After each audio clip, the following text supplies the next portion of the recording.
আসসালামু আলাইকুম everyone, welcome back to my channel cooking passion of Tasnim. আজ আমি আপনাদের অনেক মজার আর একটু ডিফারেন্টভাবে চিকেন রান্না করে দেখাবো। আজকে আমি খুবই সুস্বাদু চিকেন মাঞ্চুরিয়ান বানিয়ে দেখাবো। তাহলে চলুন রেসিপি দেখে নেই। প্রথমে আমি 1 কেজি চিকেন ব্রেস্ট 1 থেকে 1.5 ইঞ্চি করে কেটে নিয়েছি। এরপর এর মধ্যে দিয়ে দিচ্ছি সয়া সস 1 চা চামচ, সাদা গোলমরিচ গুঁড়া 1/2 চা চামচ, লাল মরিচ গুঁড়া 1 চা চামচ, আদা বাটা 1 চা চামচ, রসুন বাটা দিয়ে দিচ্ছি 1 চা চামচ, লবণ 1 চা চামচ, কর্নফ্লাওয়ার 2 টেবিল চামচ, ময়দা 2 টেবিল চামচ, চালের গুঁড়া 1/2 টেবিল চামচ, ডিম 1টা। এবার সব উপকরণ ভালো করে হাত দিয়ে মাখিয়ে ম্যারিনেট করে রাখতে হবে 30 মিনিট। আমার রেসিপিগুলি যদি ভালো লাগে তাহলে প্লিজ আমার চ্যানেলটিকে সাবস্ক্রাইব করবেন আর নতুন নতুন রেসিপির নোটিফিকেশন পেতে রিং বেল বাটনটি প্রেস করবেন। আর আমার ভিডিওতে লাইক, কমেন্ট অ্যান্ড শেয়ার করতে ভুলবেন না।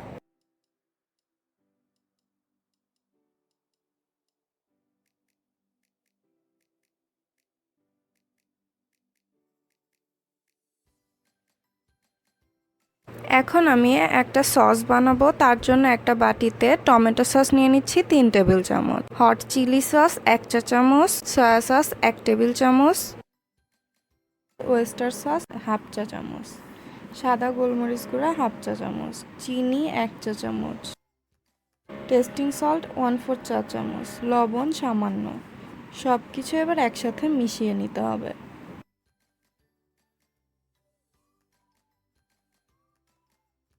এরপর 2 টেবিল চামচ কর্নফ্লাওয়ার নিয়ে নিচ্ছি।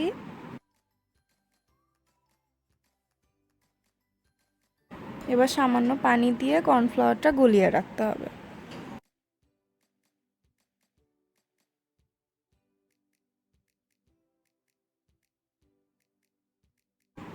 এরপর ম্যারিনেট করে রাখা চিকেনগুলি ভেজে নিব। তার জন্য একটা প্যানে পর্যাপ্ত তেল নিয়েছি। তেল গরম হয়ে এলে চিকেনগুলি দিয়ে দিচ্ছি।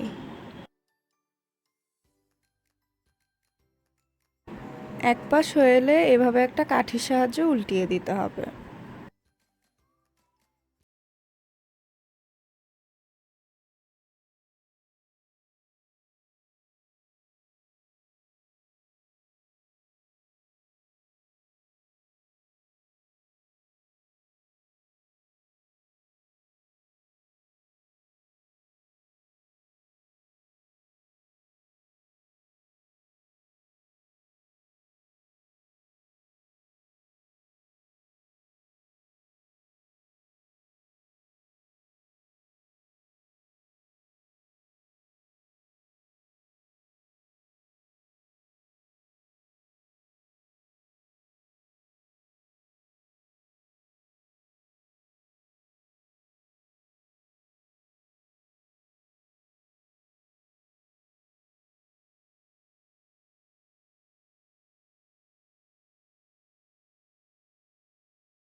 লাল ক্যাপসিকাম দিয়ে দিলাম।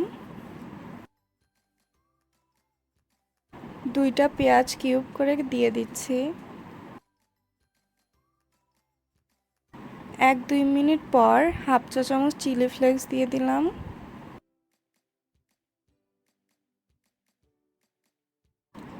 আর বানিয়ে রাখা সসটা ঢেলে দিয়ে দিচ্ছি। স্প্রিং অনিয়ন দিয়ে দিলাম 1 টেবিল চামচের মতো।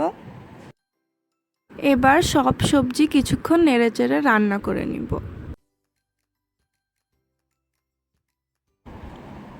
এরপর ভেজে রাখা চিকেনগুলি দিয়ে দিচ্ছি।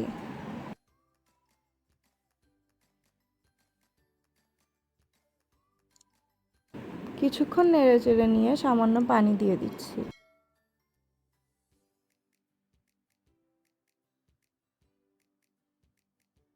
1-2 মিনিট পর যখন বলক আসবে তখন গুলিয়ে রাখা কর্নফ্লাওয়ার দিয়ে দিচ্ছি।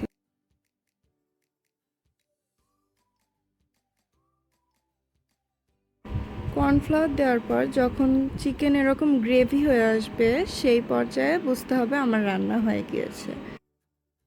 চিকেন মাঞ্চুরিয়ান আমার খুবই পছন্দের একটা খাবার। আপনারা বাসায় অবশ্যই তৈরি করবেন, আশা করি সবারই ভালো লাগবে। এখন নামিয়ে ফেলবো।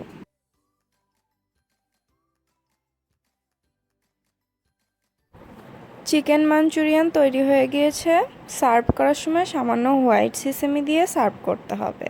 এই চিকেন মাঞ্চুরিয়ান পরোটা, নান, রুটি বা পোলাওয়ের সাথে খেতে অসাধারণ লাগে। তো আজকের মতো এখানেই শেষ করছি। ইনশাল্লাহ নেক্সট সোমবারে নতুন কোনো রেসিপি নিয়ে আসবো। সবাই ভালো থাকবেন। আল্লাহ হাফেজ।